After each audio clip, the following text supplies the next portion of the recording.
Bonjour à tous et bienvenue dans Émotion la Une, l'émission de la rédaction de Nice Matin. Nous recevons aujourd'hui Philippe Tabarot, vice-président de la région chargé des transports et de la sécurité. Bonjour Philippe Tabarot. Bonjour.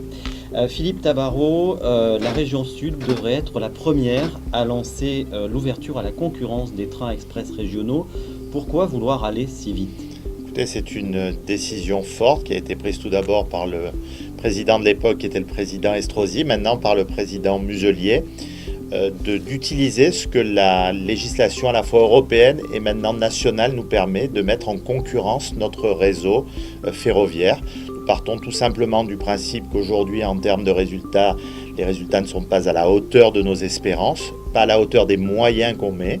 On sait que les usagers galèrent quasiment quotidiennement et donc nous souhaitons, à travers la concurrence, pouvoir permettre à d'autres opérateurs français, étrangers, publics, privés, de s'intéresser à notre réseau et d'être en capacité demain de le gérer sur tout ou partie, bien sûr, de ce réseau.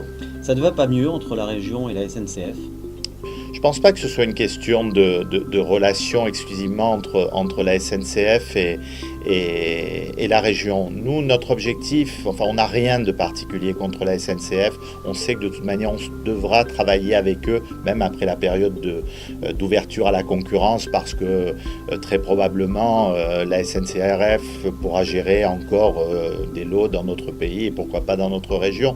La question, c'est d'améliorer la qualité du train, de la vie de l'usager. Et là, la SNCF a été défaillante en partie ces dernières années sur certains points et donc on souhaite améliorer cette qualité. Certes, il y a des améliorations, merci de le rappeler. Nous avons un matériel qui est maintenant beaucoup plus capacitaire, notamment sur le secteur Côte d'Azur, pour amener les actifs travailler le matin. Il y a au niveau de la sécurité et de la fraude un effort considérable qui a été réalisé, puisque nous avons près de 4 points de moins de fraude de par les moyens humains que nous avons pu mettre en gare et également par les contrôles automatiques de billets.